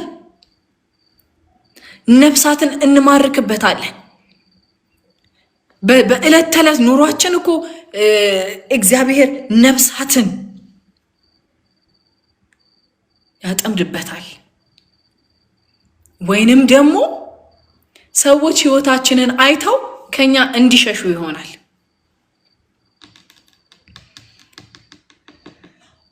እውነተኛ ጠቢብ ሰው ነፍሳትን ያጠምዳል።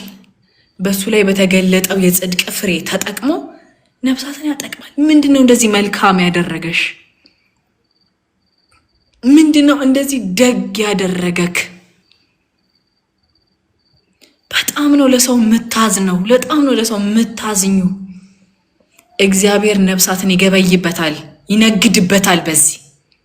ስለዚህ የጻድቅ ፍሬ የህይወት ዛፍ ናት የሚለውን ሐሳብ በዚህ ነው የተረዳሁት እኔ። እውነተኛ ጠቢብ ሰው፣ ትክክለኛ ጥበብ ማለት ነፍሳትን ማጥመድ ነው ማለት ነው። ማቴዎስ ወንጌል ምዕራፍ 4 ቁጥር 19ን በዚሁ ማየት እንችላለን። ማቴዎስ ወንጌል ምዕራፍ 4 ቁጥር 19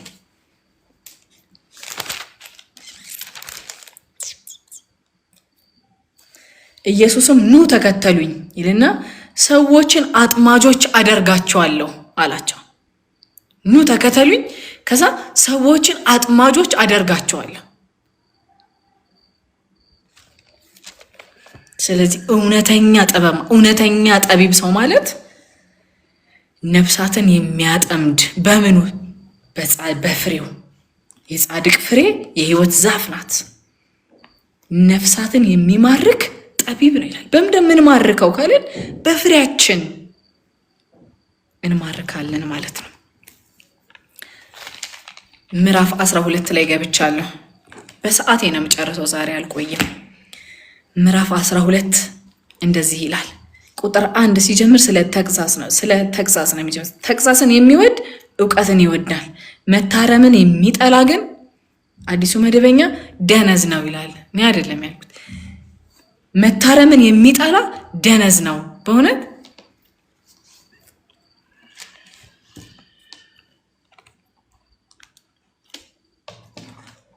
መታረምን የሚጠላ ደነዝ ነው ይላል። ተግሳጽ ማለት በቃል እና በተግባር የሚሰጥ ስልጠና ነው። ምንድን ነው አልኳችሁ? ተግሳጽ ማለት በቃል እና በተግባር የሚሰጥ ስልጠና ነው። እንድንመለስ ጠፍተን እንዳንቀር የሚመልሰን ማለት ነው። ዕብራውያን 12:6ን ከዚህ በፊት አይተናል አይደል? እግዚአብሔር የሚወደውን ይቀጣል። ለምን? ጠፍተን እንዳንቀር ነው፣ እንድንመለስ ነው። እኔ ልጄ ጥፋት ሲያጠፋ ቀጥቼ እንደምመልሰው እግዚአብሔር ስለሚወደን ከታላቅ ፍቅሩ የተነሳ ገስጾ ይመልሰናል።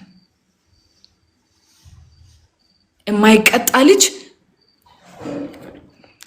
አለ አይደለ? ቁጥር 2 ላይ እንደዚህ ይላል፣ መልካም ሰው ከእግዚአብሔር ዘንድ ሞገስን ያገኛል፣ ተንኮለኛ ግን እግዚአብሔር ይፈርድበታል ይላል።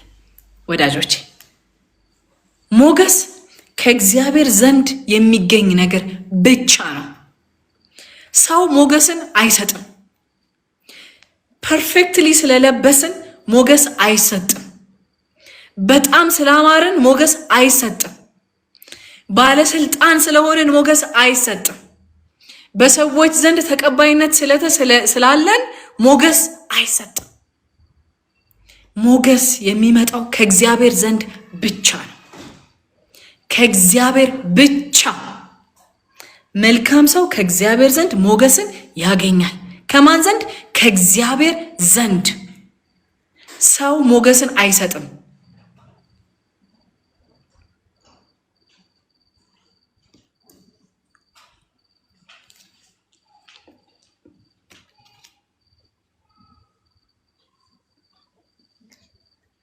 ከዛ ሰው በክፋት ላይ ተመስርቶ ሊጸና አይችልም ይላል። ቅድም አንስተነዋል ይሄንን። ሰው ክፋት ላይ ተመስርቶ ሊጸና አይችልም። ሰው ሊጸና የሚችለው የእግዚአብሔር ቃል ላይ ሲቆም ነው። የእግዚአብሔር ቃል ላይ ሲጸና ነው። የእግዚአብሔር ቃል ላይ ሲቆም ቃሌን ሰምቶ የሚያደርግ ቤቱን በአለት ላይ እንደመሰረተ ብልህ ሰውን ይመስላል እንዳለ ኢየሱስ በዚህ ክፍል ላይም ቁጥር 3 ላይ ክፉ ሰው በክፋቱ ላይ ተመስርቶ ሊጸና አይችልም። ጻድቃን ግን ከቦታቸው አይነቃነቁም። ለምንድነው አይነቃነቁት? it's all about the foundation። የቆሙበት ፋውንዴሽን ነው ማተር የሚያደርገው። ምን ላይ ነው የቆሙት ነው። የእግዚአብሔር ቃል ላይ ቆመን ከቦታችን አይነቅም። ብዙም ያወዛውዙ ነገሮች ሊመጡ ይችላሉ፣ ግን ከቦታችን ላይ አንነቃነቅም። ንፋስ ሊመጣ ይችላል፣ ልንፍገመገም እንችላለን፣ ግን አንሰበርም፣ ግን አንወድቅም። ለምን? ፋውንዴሽናችን ትክክለኛ ላይ ስለሆነ ማለት ነው። መልካም ሴት ለባሏ ዘውድ ናት፣ አሳፋሪ ሚስት ግን በአጥንት ውስጥ እንዳለ ንቅዘት ናት ይላል። እግዚአብሔር ይጠብቀን ከዚህ። በእውነት ለባሏ ዘውድ ናት ማለት ሞገስና ደስታን ታስገኝለታለች። ሞገስና ደስታን ታስገኝለታለች። በቃ መልካም ሴት በውጫዊ ነገር ሳይሆን በውስጥ ውበቷ፣ በካራክተሯ፣ በጠባይዋ፣ ከሰዎች ጋር ባላት ሪሌሽንሺፕ ለባሏ ዘውድ ናት። ዘውድ በጣም የሚያምር ነገር ነው። ስለዚህ ሚስትየው በጣም ካላማረች ለባሏ ዘውድ መሆን አትችልም። አንዴ እንደዚህ አይነት ነገር ሰምቼ አውቃለሁ። እንደዛ አይደለም ወዳጆች። እግዚአብሔር በውጫዊ ነገር ኢምፕረስ አይሆንም። የውስጥ ውበትን፣ የውስጥ ካራክተርን ነው እግዚአብሔር የሚያየው። ለባሏ ሞገስ የምትሆን ሴት፣ ለባሏ ዘውድ የምትሆን ሴት፣ ለባሏ ሞገስን የምታመጣ ደስታን የምትሰጥ ሴት ማለት የውስጥ ካራክተሯ ያማረላት ሴት ናት። ምሳሌ 31:23 ላይ ከሷ የተነሳ ባሏ በከተማ የተከበረ ሰው ይሆናል፣ የታወቀ ሰው ይሆናል ይላል። ምሳሌ 31:23 ላይ ማለት ነው። አሳፋሪ ማለት እንግዲህ ይሄ ከውጫዊ ነገር ጋር የሚገናኝ ነገር አይደለም አይደለ? ስለዚህ ሁለቱ ነገሮች ፊዚካል ነገር እንዳልሆኑ እናያለን። አሳፋሪ ማለት መልካም ባህሪ የሌላት ማለት ነው፣ የምታሳፍር ማለት ነው። እንደዚች አይነት ሴት በአጥንት ውስጥ እንዳለ ንቅዘት ናት ይላል። በአጥንቱ ኢትስ ፔንፉል። ሚስት ሆነን ተሰተን፣ ረዳት ሆነን ተሰተን፣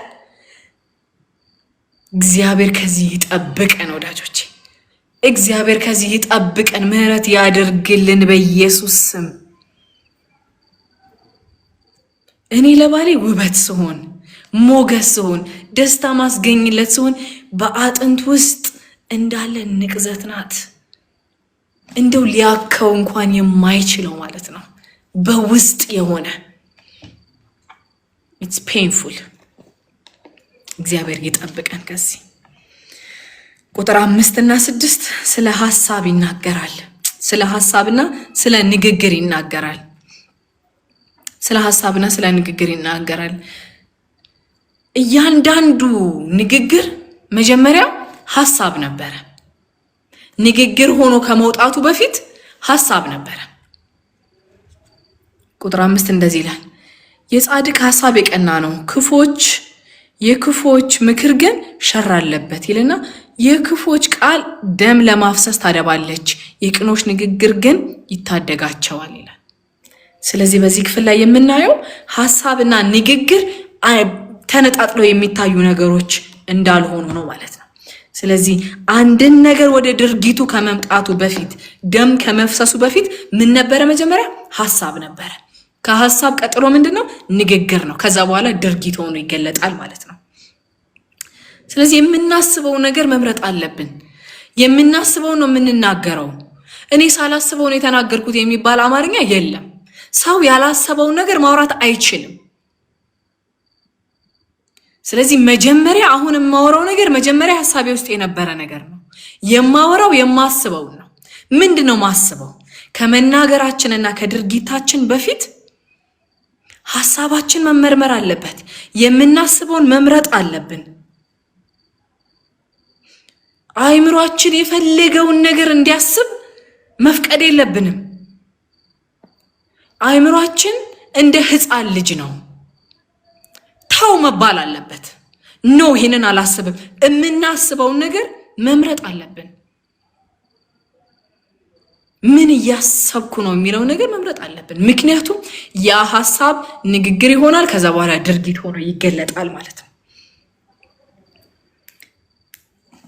ፊልጵስዩስ 4:8 ላይ ምን ማሰብ እንዳለብን እግዚአብሔር ቃል ይነግረናል።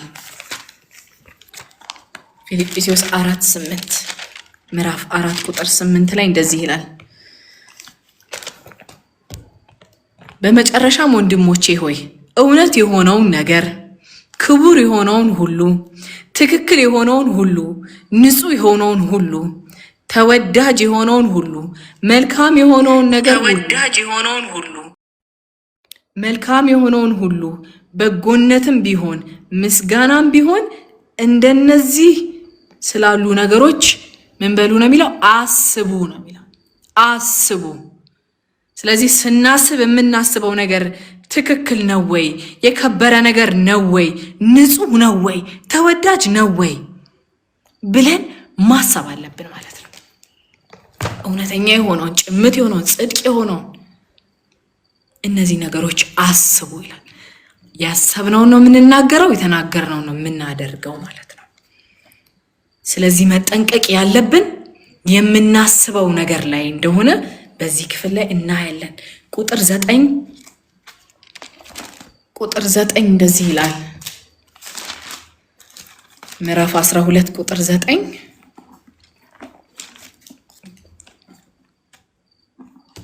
የሚበላው ሳይኖረው ከሚኩራራ ይልቅ ራስን ዝቅ አድርጎ ሰራተኛን የሚያሳድር ይሻላል። የሚበላው ሳይኖር ከሚኩራራ ይልቅ ገና ሳንደርስ ዛሬ እንደዚህ ከተኩራራን የደረስን ቀን ምን ልንሆን ነው? እግዚአብሔር በጣም ብዙ ካምፓኒዎችን ትከፍቻለሽ እባርክሻለሁ ብሎሽ ሊሆን ይችላል። ይሆናል ደግሞ መቼ? በእግዚአብሔር ጊዜ። ዛሬ ላይ ግን አዚፍ ያ ነገር እንዳለ አድርጎ ምንም ነገር የሚበላ ነገር እንኳን ሳይኖረው መኩራራት ምንድን ነው? የሚበላው ሳይኖረው ከሚኩራራ ይልቅ ራስን ዝቅ አድርጎ ሰራተኛን የሚያሳድር ይሻላል ይላል የእግዚአብሔር ቃል። መሆኑ አይቀርም፣ ሀፕን ማድረጉ እኮ አይቀርም። ግን ሁሉ በጊዜው ነው ደስ የሚለው። ሁሉ በጊዜው ይሁን በቃ። አርብ ጌታ ኢየሱስ ክርስቶስ ተሰቅሏል፣ ሞቷል። እሁድ ግን ይነሳል። እሁድ በጣም ሰለብሬት የምናደርግበት ቀን ነው። ዛሬ ግን አርብ ነው በቃ። ስለዚህ ያለንበትን ሲቹዌሽን አድሚት ማድረግ አለብን። ይሄ በጣም ፕሪቴንድ የሚያደርግና አስመሳይ ሰው ነው። ያልተቀበለውን እንደተቀበለ አድርጎ የሚያስብ ማለት ነው። እግዚአብሔር ይባርከን። እግዚአብሔር ይባርካችሁ፣ እኔንም ይባርከኝ፣ ሁላችንም ይባርከን። ግን ያ እግዚአብሔር የተናገረውን ነገር አዚፍ እንደተቀበልን ነገር አድርገን ዛሬ ላይ ግን መኩራራቱ ልክ አይደለም ይለናል የእግዚአብሔር ቃል። ይገስጸን። አሜን። የእግዚአብሔር ቃል ይገስጸን። ስለዚህ የሚበላው ሳይኖረው እንደ መጽሐፍ ቅዱስ ልክ የሚናገር እኮ የለም በእውነት። የሚበላው ሳይኖረው ከሚኩራራ ይልቅ ራሱን ዝቅ አድርጎ ሰራተኛን የሚያሳድር ይሻላል ይላል። በቃ እግዚአብሔር ያደርሰናል እዛ። አሁን ግን ምን እናድርግ? እንስራ። በቃ ዝቅ ብለን እንስራ። እግዚአብሔር አንድ ቀን እዛ ላይ ያደርሰናል እንደተናገረው። ጻድቅ ሰው ለእንስሳት ይራራል፣ ክፉዎች ግን ቢባል እንኳን ዞሮ ስራቸው ጭካኔ ነው ይላል። ቁጥር 10 ላይ ነኝ ያለሁት። ጻድቅ ሰው ለእንስሳት ይራራል የሚለውን ሐሳብ በተለያዩ ትርጉሞች ሄጄ ሳነብ ለእንስሳ ብቻ ሳይሆን ለደካሞች፣ አቅም ለሌላቸው፣ የኛን እርዳታ ለሚፈልጉ እነዚህን ሁሉ ኢንክሉድ ያደረገ ነው ኦሪጂናል ቃሉ ማለት ነው። ስለዚህ አሁን ለእንስሳ ሲባል ለድመትና ለውሻ ብቻ ሳይሆን ለደካሞች የኔ እገዛ የሚያስፈልጋቸው በራሳቸው ምንም ነገር ማድረግ የማይችሉ አቅመ ደካሞችን ሁሉ ኢንክሉድ ያደረገ ቃል ነው ይሄ ቃል ማለት ነው። ስለዚህ ለነዛ ሰዎች ያለን አተያይ ጥበበኞች ነን ጥበበኞች አይደለም የሚለውን ነገር በጣም ይለካል ማለት ነው።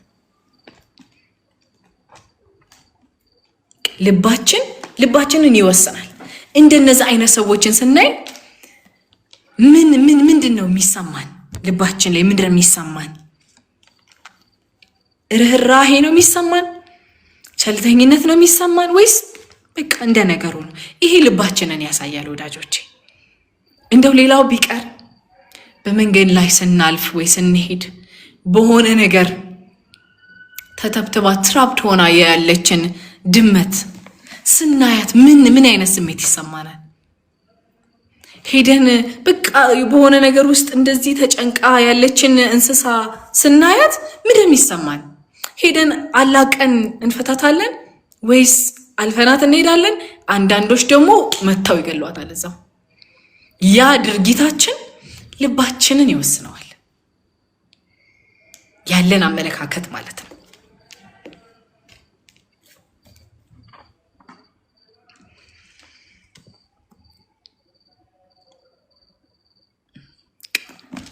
ቁጥር 11 በጣም ግልጽ ሐሳብ ነው። መሬቱን የሚያርስ የተትረፈረፈ ምግብን ያገኛል፣ ከንቱ ተስፋን የሚያሳድድ ግን ማመዛዘን ይጎለዋል ይላል። ይሄ ምንም ኤክስፕላኔሽን የሚያስበው ይሄ ከንቱ ተስፋን የሚያሳድድ ከንቱ ተስፋ በቀላሉ ገንዘብ የሚገኝበትን ዘዴ የሚያሳድድ ሰው እነዚህን ሰዎች ምን ይላቸዋል? ማመዛዘን የጎደላቸው ናቸው ይላል እግዚአብሔር ቃል። 15 ላይ እንደዚህ ይላል፣ ተላላ ሰው መንገዱን ትክክል መስሎ ይታየዋል።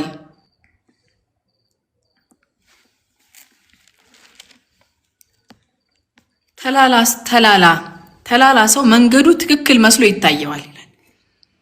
እየሄደበት ያለው መንገድ ትክክል መስሎ ይታየዋል። አይገርምም? እራሱን እያታለለ ማለት ነው። ምሳሌ 26:12 እንደዚህ ይላል። እዚሁ ላይ 26:12 እንደዚህ ይላል፣ ራሱን እንደ ጠቢብ የሚቆጥር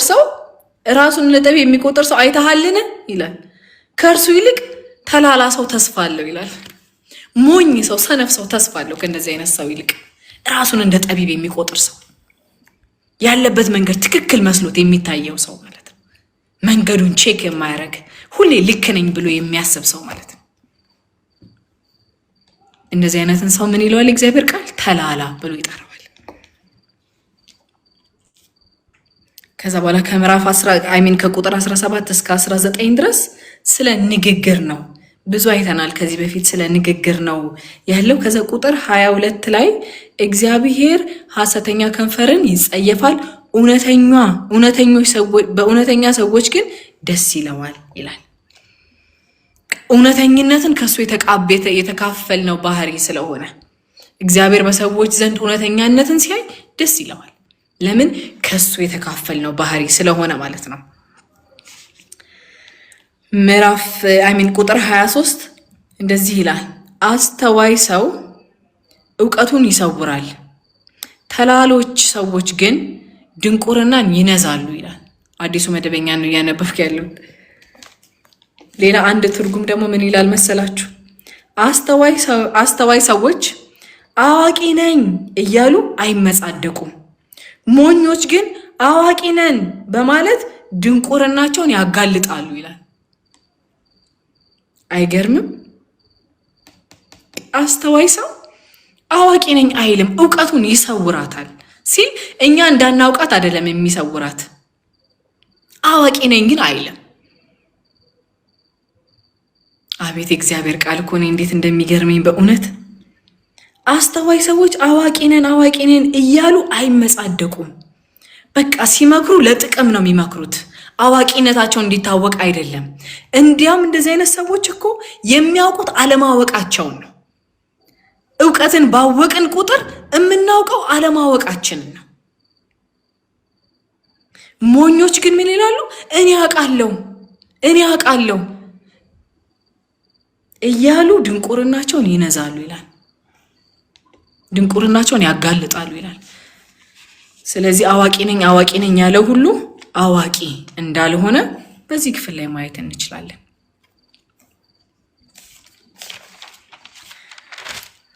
ሀያ 26 ላይ ደርሻለሁ።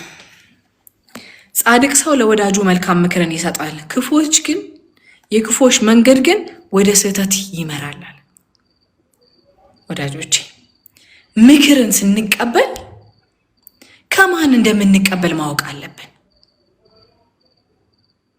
እየተመከረን ያለነው ማን ነው? እየመከረን ያለው ማን ነው? ውስጣችንን ሞቲቬት እያደረገ እያነሳሳን ያለው ምንድነው? ማን ነው እየመከረን ያለው? ጻድቅ ሰው ለወዳጁ መልካም ምክርን ይሰጣል ይልና የክፎች መንገድ ግን ወደ ስህተት ያመራል ይላል። የሚወስደው መንገድ ወደ ስህተት ነው የሚያመራው። ስለዚህ ምክርን ስንቀበል ከማን እንደምንቀበል አንዳንድ ጊዜ የወደቁ ሰዎችን ስናይ በጣም ክፉ ስለሆኑ አይደለም፣ ክፉ መካሪ ገጥሟቸውን የወደቁት። የወደቀ ሁላ መጥፎ ስለሆነ ክፉ ስለሆነ አይደለም። በጣም መልካም ሰዎች አሉ የወደቁ፣ ግን ክፉ መካሪ ገጥሟቸው የወደቁ ሰዎች አሉ። ስለዚህ ምክርን ስትሰሙ፣ ምክርን ስንቀበል ከማን ነው ምክርን እየተቀበልን ያለ ነው የሚለውን ሐሳብ በደንብ አድርጌ ጠበቅ አድርጌ መናገር ፈልጋለሁ። ምክንያቱም በዚህ ዘመን ሁሉ መካሪ ነው፣ ሁሉ የትዳር አማካሪ ነው፣ ሁሉ ፓረንቲንግ ልጅ አስተዳደግ አስተማሪ ነው። ስለዚህ ማን ነው? ከየት ነው ምክር እየተቀበልን ያለ ነው? ታላላቆች፣ ኃያላን፣ መልካም ሰዎች ወድቀዋል፣ የወደቁ አሉ። የወደቁት ግን ክፉ ስለሆኑ አይደለም፣ ክፉ መካሪ ነው ከመንገድ ያስወጣቸው ያሳታቸው።